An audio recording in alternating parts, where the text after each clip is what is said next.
സകലത്തിൻ്റെയും സൃഷ്ടാവും പിതാവുമായ ദൈവത്തിൻ്റെയും കർത്താവായ യേശു ക്രിസ്തുവിൻ്റെയും നാമത്തിൽ ഏവർക്കും സ്നേഹവന്ദനം. ഇന്ന് മെയ് 5. ഇന്ന് നമ്മൾ വായിക്കുന്ന ആദ്യത്തെ വായനാഭാഗം ആവർത്തന പുസ്തകം 22-ാം അധ്യായം. ആവർത്തന പുസ്തകം 22-ാം അധ്യായം 1-ാം വാക്യം മുതൽ. സഹോദരന്റെ കാളയോ ആടോ തെറ്റിയുടലുന്നത് നീ കണ്ടാൽ അതിനെ വിട്ട് ഒഴിഞ്ഞുകളയാതെ സഹോദരന്റെ അടുക്കൽ എത്തിച്ചു കൊടുക്കണം. സഹോദരൻ നിനക്ക് സമീപസ്ഥനല്ല, നീ അവനെ അറിയുകയുമില്ല എന്ന് വരികിൽ അതിനെ നിന്റെ വീട്ടിൽ കൊണ്ടുപോകണം. സഹോദരൻ അതിനെ അന്വേഷിച്ച് വരും വരെ അത് നിന്റെ അടുക്കൽ ഇരിക്കണം, പിന്നെ അവന് മടക്കി കൊടുക്കണം. അങ്ങനെ തന്നെ അവന്റെ കഴുതയുടെയും വസ്ത്രത്തിന്റെയും സഹോദരന്റെ പക്കൽ നിന്ന് കാണാതെ പോയിട്ട് നീ കണ്ടെത്തിയ ഏതൊരു വസ്തുവിന്റെയും കാര്യത്തിൽ ചെയ്യണം. നീ ഒഴിഞ്ഞു കളയേണ്ടതല്ല.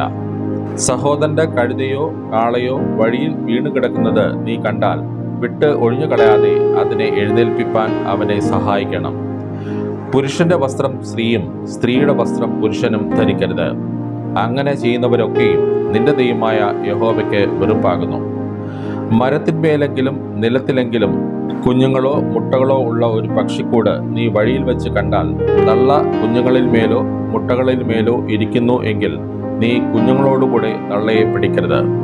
നിനക്ക് നന്നായിരിക്കാനും ദീർഘായുസ്സുണ്ടാകുവാനും തള്ളയെ വിട്ടുകളയണം. കുഞ്ഞുങ്ങളെ എടുത്തുകൊള്ളാം. ഒരു പുതിയ വീട് പണിതാൽ നിന്റെ വീട്ടിൻ മുകളിൽ നിന്ന് വല്ലവനും വീടിട്ട് വീട്ടിന്മേൽ രക്തപാതകം വരാതിരിക്കേണ്ടതിന് നീ അതിന് കൈമതിൽ ഉണ്ടാക്കണം. നിന്റെ മുന്തിരിത്തോട്ടത്തിൽ വേറൊരു വക വിത്തം ഇടരുത്. അങ്ങനെ ചെയ്താൽ നീ ഇട്ട വിത്തിന്റെ വിളവും മുന്തിരിത്തോട്ടത്തിന്റെ അനുഭവവും വിശുദ്ധ മന്ദിരം വകയ്ക്ക് ചേർന്നു പോകും. കാളയെയും കഴുതയെയും ഒന്നിച്ചു കൂട്ടി ഉടരുത്. ആട്ടുരോമവും ചണവും കൂടി കലർന്ന വസ്ത്രം ധരിക്കരുത്. നീ പുതയ്ക്കുന്ന മേലാടയുടെ 4 കോണിലും പൊടിപ്പുണ്ടാകണം.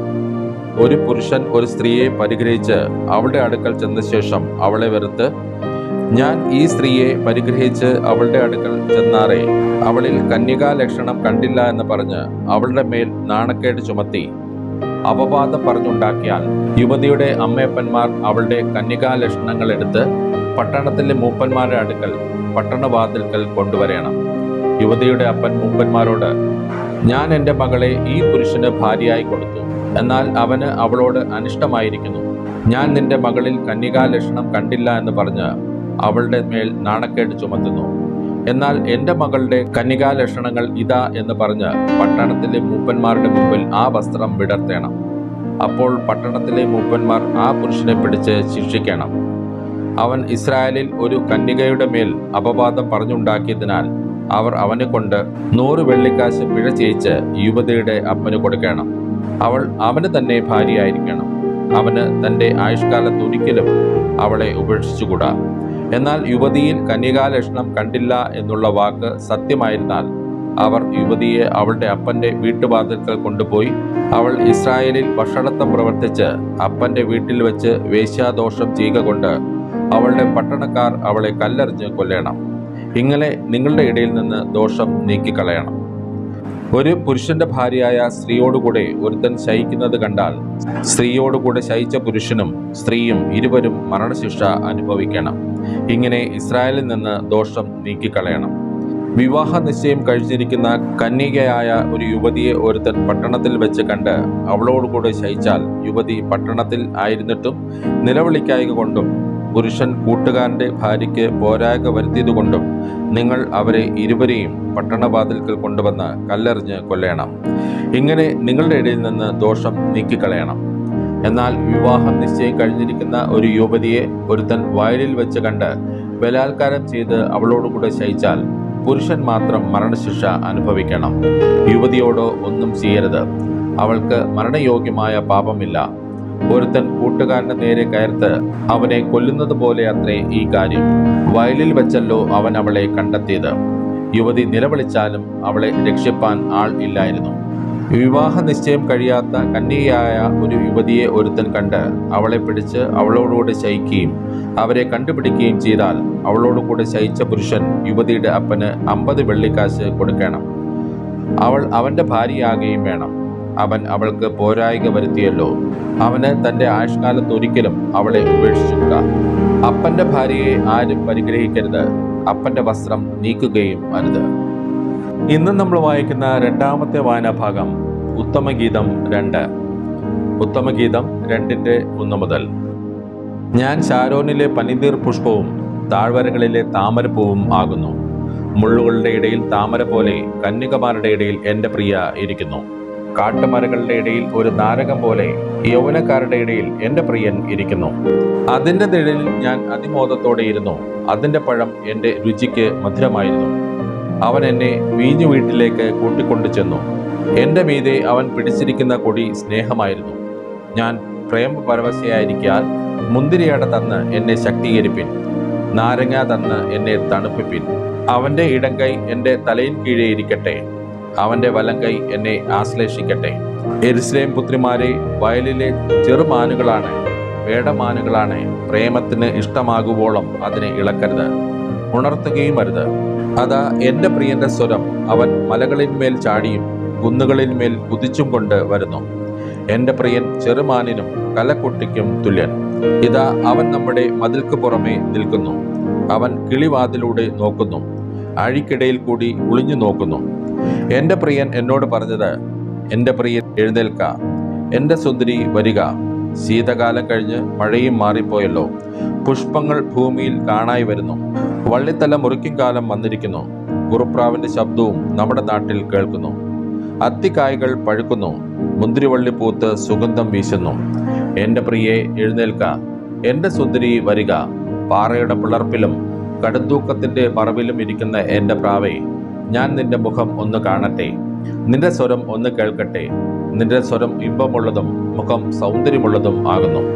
ഞങ്ങളുടെ മുന്തിരിത്തോട്ടങ്ങൾ പൂത്തിരിക്കയാൽ മുന്തിരിവള്ളി നശിപ്പിക്കുന്ന കുറുക്കന്മാരെ, ചെറു കുറുക്കന്മാരെ തന്നെ പിടിച്ചു തരുവിൻ. എൻ്റെ പ്രിയൻ എനിക്കുള്ളവൻ, ഞാൻ അവനുള്ളവൾ. അവൻ താമരകളുടെ ഇടയിൽ ആട് മേയ്ക്കുന്നു.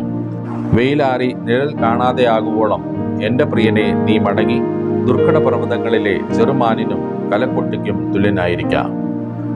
ഇന്ന് നമ്മൾ വായിക്കുന്ന മൂന്നാമത്തെ വായനാഭാഗം അപ്പോസ്തല പ്രവൃത്തികൾ 14-15 അധ്യായങ്ങൾ. അപ്പോസ്തല പ്രവൃത്തികൾ 14 അധ്യായം 1 വാക്യം മുതൽ. ഇക്കോനിയിൽ അവർ ഒരുമിച്ച് യഹൂദന്മാരുടെ പള്ളിയിൽ ചെന്ന് യഹൂദന്മാരിലും യവനന്മാരിലും വലിയൊരു പുരുഷാരം വിശ്വസിപ്പാൻ തക്കവണ്ണം സംസാരിച്ചു. വിശ്വസിക്കാത്ത യഹൂദന്മാരോ ജാതികളുടെ മനസ്സ് സഹോദരന്മാരുടെ നേരെ ഇളക്കി വഷളാക്കി. എന്നാൽ അവർ വളരെ കാലം അവിടെ പാർത്തു. കർത്താവിൽ ആശ്രയിച്ച് പ്രാഗൽഭ്യത്തോടെ പ്രസംഗിച്ചു കൊണ്ടിരുന്നു. അവൻ തന്റെ കൃപയുടെ വചനത്തിന് സാക്ഷി നിന്ന് അവരുടെ കൈയാൽ അടയാളങ്ങളും അത്ഭുതങ്ങളും ഉണ്ടാകുവാൻ വരം നൽകി. എന്നാൽ പട്ടണത്തിലെ ജനസമൂഹം ഭിന്നിച്ച് ചിലർ യഹൂദന്മാരുടെ പക്ഷത്തിലും ചിലർ അപ്പോസ്തലന്മാരുടെ പക്ഷത്തിലും ആയി. അവരെ അവമാനിപ്പാനും കല്ലെറുവാനും ജാതികളും യഹൂദന്മാരും അവിടെ പ്രമാണികളോടുകൂടെ ഒരു ആക്രമം ഭാവിച്ചപ്പോൾ അവർ അത് ഗ്രഹിച്ച് ലുസ്ത്ര, ദർബ എന്ന ലുക്കവോന്യ പട്ടണങ്ങളിലേക്കും ചുറ്റുമുള്ള ദേശത്തിലേക്കും ഓടിപ്പോയി അവിടെ സുവിശേഷം അറിയിച്ചു പോന്നു. ലുസ്ത്രയിൽ അമ്മയുടെ ഗർഭം മുതൽ മുടന്തനായി ഒരിക്കലും നടന്നിട്ടില്ലാതെയും കാലിന് ശക്തിയില്ലാതെയും ഉള്ളൊരു പുരുഷൻ ഇരുന്നിരുന്നു. അവൻ പൗലോസ് സംസാരിക്കുന്നത് കേട്ട് അവനെ ഉറ്റുനോക്കി. സൗഖ്യം പ്രാപിപ്പാൻ അവന് വിശ്വാസമുണ്ട് എന്ന് കണ്ടിട്ട്, നീ എഴുന്നേറ്റ് കാലൂന്നി നിവർന്നു നിൽക്ക എന്ന് ഉറക്കെ പറഞ്ഞു. അവൻ കുതിച്ചെഴുന്നേറ്റ് നടന്നു. പൗലോസ് ചെയ്തത് പുരുഷാരം കണ്ടിട്ട്, ദേവന്മാർ മനുഷ്യരൂപത്തിൽ നമ്മുടെ അടുക്കൽ ഇറങ്ങി വന്നിരിക്കുന്നു എന്ന് ലുക്കവോന്യ ഭാഷയിൽ നിലവിളിച്ചു പറഞ്ഞു. ബർദബാസിന് ഇന്ദ്രനെന്നും പൗലോസ് മുഖ്യ പ്രാസംഗികനാകയാൽ അവന് ബുധൻ എന്നും പേർ വിളിച്ചു. പട്ടണത്തിന്റെ മുമ്പിലുള്ള ഇന്ദ്രക്ഷേത്രത്തിലെ പുരോഹിതൻ കാളകളെയും പൂമാലകളെയും ഗോപുരത്തെങ്കിൽ കൊണ്ടുവന്ന് പുരുഷാരത്തോടു കൂടെ യാഗം കഴിപ്പാൻ ഭാവിച്ചു. ഇത് അപ്പോസ്തലന്മാരായ ബർദബാസും പൗലോസും കേട്ടിട്ട് വസ്ത്രം കീറി പുരുഷാരത്തിന്റെ ഇടയിലേക്ക് ഓടിച്ചെന്ന് നിലവിളിച്ച് പറഞ്ഞത്, പുരുഷന്മാരെ, നിങ്ങൾ ഈ ചെയ്യുന്നത് എന്ത്? ഞങ്ങൾ നിങ്ങളോട് സമസ്വഭാവമുള്ള മനുഷ്യരത്രേ. നിങ്ങൾ ഈ വ്യർത്ഥ കാര്യങ്ങളെ വിട്ട് ആകാശവും ഭൂമിയും സമുദ്രവും അവയിലുള്ള സകലവും ഉണ്ടാക്കിയ ജീവനുള്ള ദൈവത്തെങ്കിലേക്ക് തിരിയണം എന്നുള്ള സുവിശേഷം ഞങ്ങൾ നിങ്ങളോട് അറിയിക്കുന്നു. കഴിഞ്ഞ കാലങ്ങളിൽ അവൻ സകല ജാതികളെയും സ്വന്തം വഴികളിൽ നടപ്പാൻ സമ്മതിച്ചു. എങ്കിലും അവൻ നന്മ ചെയ്യുകയും ആകാശത്തിൽ നിന്ന് മഴയും ഫലപുഷ്ടിയുള്ള കാലങ്ങളും നിങ്ങൾക്ക് തരികയും ആഹാരവും സന്തോഷവും നൽകി നിങ്ങളെ തൃപ്തരാക്കുകയും ചെയ്തു പോകുന്നതിനാൽ തന്നെക്കുറിച്ച് സാക്ഷ്യം തരാതിരുന്നിട്ടില്ല. അവർ ഇങ്ങനെ പറഞ്ഞ് തങ്ങൾക്ക് യാഗം കഴിക്കാതെ വണ്ണം പുരുഷാരത്തെ പ്രയാസത്തോടെ തടുത്തു. എന്നാൽ അന്ത്യോക്യയിൽ നിന്നും ഇക്കോനിയിൽ നിന്നും യഹൂദന്മാർ വന്നുകൂടി പുരുഷാരത്തെ വശത്താക്കി പൗലോസിനെ കല്ലെറിഞ്ഞു. അവൻ മരിച്ചു എന്ന് വിചാരിച്ചിട്ട് അവനെ പട്ടണത്തിന് പുറത്തേക്ക് ഇഴച്ചു കളഞ്ഞു. എന്നാൽ ശിഷ്യന്മാർ അവനെ ചുറ്റി നിൽക്കയിൽ അവൻ എഴുന്നേറ്റ് പട്ടണത്തിലേക്ക് ചെന്ന് പിറ്റേന്നാൾ ബർന്നബാസിനോടുകൂടെ ദർബയ്ക്ക് പോയി. ആ പട്ടണത്തിലും സുവിശേഷം അറിയിച്ച് പലരെയും ശിഷ്യരാക്കിയ ശേഷം അവർ ലുസ്ത്ര, ഇക്കോന്യ, അന്ത്യോക്യ എന്ന പട്ടണത്തിലേക്ക് മടങ്ങി ചെന്ന് വിശ്വാസത്തിൽ നിലനിൽക്കണം എന്നും നാം അനേകം കഷ്ടങ്ങളിൽ കൂടി ദൈവരാജ്യത്തിൽ കടക്കേണ്ടതാകുന്നു എന്നും പ്രബോധിപ്പിച്ച് ശിഷ്യന്മാരുടെ മനസ്സ് ഉറപ്പിച്ചു പോന്നു. അവർ സഭതോറും അവർക്ക് മൂപ്പന്മാരെ നിയമിക്കുകയും ഉപവസിച്ചും പ്രാർത്ഥിച്ചുകൊണ്ട് തങ്ങൾ വിശ്വസിച്ച കർത്താവിങ്കൽ അവരെ ഭരമേൽപ്പിക്കുകയും ചെയ്തു. അവർ പിസിദ്യയിൽ കൂടി കടന്ന് പംഫുലിയിലെത്തി. പെർഗയിൽ വചനം പ്രസംഗിച്ച ശേഷം അത്തലിലേക്ക് പോയി. അവിടെ നിന്ന് കപ്പൽ കയറി അന്ത്യോക്യയിലേക്ക് പോയി. തങ്ങൾ നിവർത്തിച്ച വേലയ്ക്കായി ദൈവകൃപയിൽ അവരെ ഭരമേൽപ്പിച്ചയച്ചത് അവിടെ നിന്ന് ആയിരുന്നുവല്ലോ. അവിടെ എത്തിയ ശേഷം സഭയെ ഒരുമിച്ച് കൂട്ടി ദൈവം തങ്ങളോട് കൂടി ഇരുന്ന് ചെയ്തതൊക്കെയും ജാതികൾക്ക് വിശ്വാസത്തിന്റെ വാതിൽ തുറന്നു കൊടുത്തതും അറിയിച്ചു. പിന്നെ അവൻ ശിഷ്യന്മാരോടുകൂടെ കുറെ കാലം അവിടെ പാർത്തു. അപ്പോസ്തല പ്രവൃത്തികൾ 15-ാം അധ്യായം 1-ാം വാക്യം മുതൽ.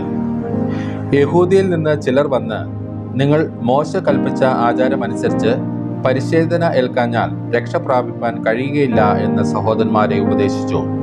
പൗലോസിനും ബർന്നബാസിനും അവരോട് അല്പമല്ലാത്ത വാദവും തർക്കവും ഉണ്ടായിട്ട് പൗലോസും ബർന്നബാസും അവരിൽ മറ്റു ചിലരും ഈ തർക്കസംഗതിയെപ്പറ്റി യെരുശലേമിൽ അപ്പോസ്തലന്മാരുടെയും മൂപ്പന്മാരുടെയും അടുക്കൽ പോകണം എന്ന് നിശ്ചയിച്ചു. സഭ അവരെ യാത്ര അയച്ചിട്ട് അവർ ഫൊയ്നീക്കയിലും ശമരിയിലും കൂടി കടന്ന് ജാതികളുടെ മാനസാന്തര വിവരം അറിയിച്ച് സഹോദരന്മാർക്ക് മഹാസന്തോഷം വരുത്തി. അവർ യെരുശലേമിൽ എത്തിയാറെ സഭയും അപ്പോസ്തലന്മാരും മൂപ്പന്മാരും അവരെ കൈക്കൊണ്ടു. ദൈവം തങ്ങളോട് കൂടെ ഇരുന്ന് ചെയ്തതൊക്കെയും അവർ അറിയിച്ചു. എന്നാൽ പരീക്ഷപക്ഷത്തിൽ നിന്ന് വിശ്വസിച്ചവർ ചിലർ എഴുന്നേറ്റ് അവരെ പരിച്ഛേദന കഴിപ്പിക്കുകയും മോശയുടെ ന്യായപ്രമാണം ആചരിപ്പാൻ കൽപ്പിക്കുകയും വേണം എന്ന് പറഞ്ഞു. ഈ സംഗതിയെക്കുറിച്ച് വിചാരിപ്പാൻ അപ്പോസ്തലന്മാരും മൂപ്പന്മാരും വന്നുകൂടി. വളരെ തർക്കമുണ്ടായ ശേഷം പത്രോസ് എഴുന്നേറ്റ് അവരോട് പറഞ്ഞത്, സഹോദരന്മാരെ, കുറെ നാൾ മുമ്പേ ദൈവം നിങ്ങളിൽ വെച്ച് ഞാൻ മുഖാന്തരം ജാതികൾ സുവിശേഷ വചനം കേട്ട് വിശ്വസിക്കണം എന്ന് നിശ്ചയിച്ചത് നിങ്ങൾ അറിയുന്നുവല്ലോ. ഹൃദയങ്ങളെ അറിയുന്ന ദൈവം നമുക്ക് തന്നതുപോലെ അവർക്കും പരിശുദ്ധാത്മാവിനെ കൊടുത്തുകൊണ്ട് സാക്ഷി നിന്ന് വിശ്വാസത്താൽ അവരുടെ ഹൃദയങ്ങളെ ശുദ്ധീകരിച്ചതിനാൽ നമുക്കും അവർക്കും തമ്മിൽ ഒരു വ്യത്യാസവും വെച്ചിട്ടില്ല. ആകയാൽ നമ്മുടെ പിതാക്കന്മാർക്കും നമുക്കും ചുമപ്പാൻ കഴിഞ്ഞിട്ടില്ലാത്ത നുകം ശിഷ്യന്മാരുടെ കഴുത്തിൽ വെപ്പാൻ നിങ്ങൾ ഇപ്പോൾ ദൈവത്തെ പരീക്ഷിക്കുന്നത് എന്ത്? കർത്താവായ യേശുവിന്റെ കൃപയാൽ രക്ഷ പ്രാപിക്കും എന്ന് നാം വിശ്വസിക്കുന്നത് പോലെ അവരും വിശ്വസിക്കുന്നു. ജനസമൂഹം എല്ലാം മിണ്ടാതെ ബർന്നബാസും പൗലോസും ദൈവം തങ്ങളെ കൊണ്ട് ജാതികളുടെ ഇടയിൽ ചെയ്യിച്ച അടയാളങ്ങളും അത്ഭുതങ്ങളും എല്ലാം വിവരിക്കുന്നത് കേട്ടുകൊണ്ടിരുന്നു. അവർ പറഞ്ഞു നിർത്തിയ ശേഷം യാക്കോബ് ഉത്തരം പറഞ്ഞത്, സഹോദരന്മാരെ, എൻ്റെ വാക്ക് കേട്ടുകൊള്ളുവിൻ. ദൈവം തൻ്റെ നാമത്തിന് ജാതികളിൽ നിന്ന് ഒരു ജനത്തെ എടുത്തുകൊള്ളുവാൻ ആദ്യമായിട്ട് കടാക്ഷിച്ചത് ശിമോൻ വിവരിച്ചുവല്ലോ. ഇതിനോട് പ്രവാചകന്മാരുടെ വാക്യങ്ങളും ഒക്കുന്നു. അനന്തരം ഞാൻ ദാവീദിന്റെ വീട് പോയ കൂടാരത്തെ വീണ്ടും പണിയും, അതിൻ്റെ ശൂന്യശിഷ്ടങ്ങളെ വീണ്ടും പണിത് അതിനെ നിവർത്തും. മനുഷ്യരിൽ ശേഷിച്ചവരും എൻ്റെ നാമം വിളിച്ചിരിക്കുന്ന സകല ജാതികളും കർത്താവിനെ അന്വേഷിക്കും എന്ന് ഇത് പൂർവ്വകാലം മുതൽ അറിയിക്കുന്ന കർത്താവ് അരുളി ചെയ്യുന്നു എന്ന് എഴുതിയിരിക്കുന്നുവല്ലോ. ആകയാൽ ജാതികളിൽ നിന്ന് ദൈവത്തിങ്കിലേക്ക് തിരിയുന്നവരെ നാം അസഹ്യപ്പെടുത്താതെ അവർ വിഗ്രഹമാലിന്യങ്ങൾ, പരസംഗം, ശ്വാസം മുട്ടിച്ചത്തത്, രക്തം എന്നിവ വർജിച്ചിരിപ്പാൻ നാം അവർക്ക് എഴുതേണം എന്ന് ഞാൻ അഭിപ്രായപ്പെടുന്നു. മോശയുടെ ന്യായപ്രമാണം ശബത്ത് തോറും പള്ളികളിൽ വായിച്ചു വരുന്നതിനാൽ പൂർവ്വകാലം മുതൽ പട്ടണം തോറും അത് പ്രസംഗിക്കുന്നവർ ഉണ്ടല്ലോ. അപ്പോൾ തങ്ങളിൽ ചില പുരുഷന്മാരെ തിരഞ്ഞെടുത്ത് പൗലോസിനോടും ബർന്നബാസിനോടും കൂടെ അന്ത്യോക്യയിലേക്ക് അയക്കണം എന്ന് അപ്പോസ്തലന്മാരും മൂപ്പന്മാരും സർവ്വസഭയും നിർണയിച്ച് സഹോദരന്മാരിൽ പ്രമാണപ്പെട്ട പുരുഷന്മാരായ ബർന്നബാസ് എന്ന യൂദായെയും ശീലാസിനെയും നിയോഗിച്ചു. അവരുടെ കൈവശം എഴുതി അയച്ചത് എന്തെന്നാൽ, അപ്പോസ്തലന്മാരും മൂപ്പന്മാരുമായ സഹോദരന്മാരും അന്ത്യോക്യയിലും സുറിയയിലും കിലിക്കിയയിലും ജാതികളിൽ നിന്ന് ചേർന്ന സഹോദരന്മാർക്ക് വന്ദനം. ഞങ്ങൾ കൽപ്പന കൊടുക്കാതെ ചിലർ ഞങ്ങളുടെ ഇടയിൽ നിന്ന് പുറപ്പെട്ട് നിങ്ങളെ വാക്കുകളാൽ ഭ്രമിപ്പിച്ച് നിങ്ങളുടെ ഹൃദയങ്ങളെ കലക്കിക്കളഞ്ഞു എന്ന് കേൾക്കുകൊണ്ട് ഞങ്ങൾ ചില പുരുഷന്മാരെ തിരഞ്ഞെടുത്ത് നമ്മുടെ കർത്താവായ യേശുക്രിസ്തുവിൻ്റെ നാമത്തിന് വേണ്ടി പ്രാണത്യാഗം ചെയ്തവരായ നമ്മുടെ പ്രിയ ബർന്നബാസിനോടും പൗലോസിനോടും കൂടെ നിങ്ങളുടെ അടുക്കൽ അയക്കണം എന്ന് ഞങ്ങൾ ഒരുമനപ്പെട്ട് നിശ്ചയിച്ചു. ആകയാൽ ഞങ്ങൾ യൂദായെയും ശീലാസിനെയും അയച്ചിരിക്കുന്നു. അവർ വാമൊഴിയായും ഇത് തന്നെ അറിയിക്കും. വിഗ്രഹാർപ്പിതം, രക്തം, ശ്വാസം മുട്ടിച്ചത്തത്, പരസംഗം എന്നിവ വർജിക്കുന്നത് ആവശ്യമെന്നല്ലാതെ അധികമായ ഭാരം ഒന്നും നിങ്ങളുടെ മേൽ ചുമത്തരുത് എന്ന് പരിശുദ്ധാത്മാവിനും ഞങ്ങൾക്കും തോന്നിയിരിക്കുന്നു. ഇവ വർജിച്ച് സൂക്ഷിച്ചുകൊണ്ടാൽ നന്ന്, ശുഭമായിരിപ്പിൻ. അങ്ങനെ അവർ വിടവാങ്ങി അന്ത്യോക്യയിൽ ചെന്ന് ജനസമൂഹത്തെ കൂട്ടിവരുത്തി ലേഖനം കൊടുത്തു. അവർ ഈ ആശ്വാസവചനം വായിച്ച് സന്തോഷിച്ചു. യൂദായും ശീലാസും പ്രവാചകന്മാർ ആകൊണ്ട് പല വചനങ്ങളാലും സഹോദരന്മാരെ പ്രബോധിപ്പിച്ച് ഉറപ്പിച്ചു. കുറെ നാൾ താമസിച്ച ശേഷം സഹോദരന്മാർ അവരെ അയച്ചവരുടെ അടുക്കലേക്ക് സമാധാനത്തോടെ പറഞ്ഞയച്ചു.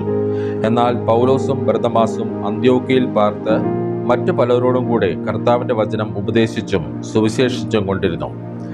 കുറെ നാൾ കഴിഞ്ഞിട്ട് പൗലോസ് ബർന്നബാസിനോട്, നാം കർത്താവിന്റെ വചനം അറിയിച്ച പട്ടണം തോറും പിന്നെയും ചെന്ന് സഹോദരന്മാർ എങ്ങനെയിരിക്കുന്നു എന്ന് നോക്കുക എന്ന് പറഞ്ഞു. മർക്കോസ് എന്ന യോഹന്നാനെ കൂട്ടിക്കൊണ്ടുപോകുവാൻ ബർന്നബാസ് ഇച്ഛിച്ചു. പൗലോസോ പമ്പൂലിയിൽ നിന്ന് തങ്ങളെ വിട്ട് പ്രവൃത്തിക്ക് വരാതെ പോയവനെ കൂട്ടിക്കൊണ്ടുപോകുന്നത് യോഗ്യമല്ല എന്ന് നിരൂപിച്ച് അങ്ങനെ അവർ തമ്മിൽ ഉഗ്രവാദമുണ്ടായിട്ട് വേർപിരിഞ്ഞു. ബർന്നബാസ് മർക്കോസിനെ കൂട്ടി കപ്പൽ കയറി കുപ്രോസ് ദ്വീപിലേക്ക് പോയി.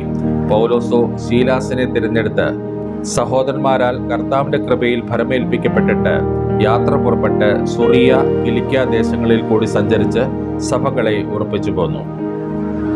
ഇന്ന് നമ്മൾ വായിച്ചു കേട്ട ഈ വേദഭാഗങ്ങളാൽ പിതാവായ ദൈവത്തിൽ നിന്നും കർത്താവായ ക്രിസ്തുയേശുവിൽ നിന്നും ഏവർക്കും കൃപയും കനിവും സമാധാനവും ഉണ്ടാകട്ടെ.